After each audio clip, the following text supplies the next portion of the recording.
So this is the router lift component of the tilting router lift that I'm building, and it's loosely based off of Matthias Wandel's router lift. I'm not going to go through building this and show you guys all that, but if you want to build one for yourself or you want to check it out, you can go to Matthias Wandel, and I'll put the name down in the bottom. He's got a YouTube channel where he does a lot of really cool woodworking fixtures and machines made out of plywood, and I would definitely check him out if you haven't already.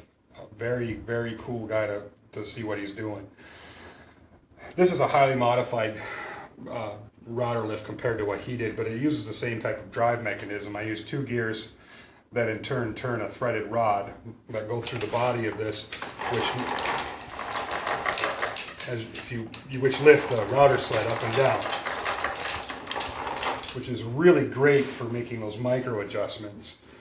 Now Matthias has a locking system on the front of his router lift where it's just a knob, and where you turn a knob and it locks it in position, then you loosen it to move it, which works great. But I want to have the same kind of system to control the tilt on my router lift that I have in here. I want it to be actuated by a threaded rod, and therefore I can index angles. At certain angles I want to go up to about a 35 or maybe even a 40-degree angle on this, and I want to be able to index angles in case I have to duplicate trim or whatever I'm doing. I know I can go to the exact same position every time, and I have that nice fine micro adjustment.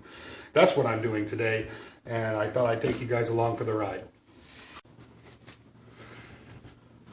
Okay, what I did was install this arm here, which goes to both sides of the router lift. And again, I installed these arms, and both of these points pivot here and here. When you're adjusting the pitch of the router lift, what's continually happening is the angle's changing.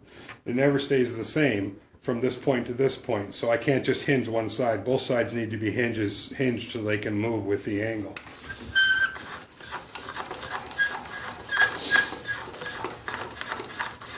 And it worked out pretty good.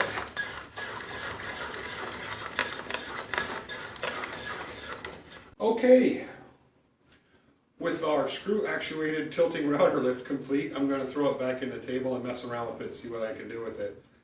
Pretty excited to see what I can come up with.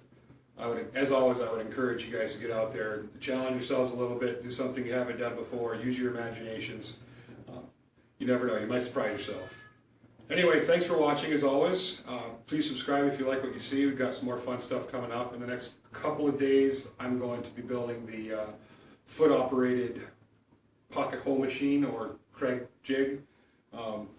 Extremely fast to use. It's a lot cheaper to build than even going out and buying one of those little tabletop Craig jigs, and you'll get a lot of use out of it. It's a lot of fun.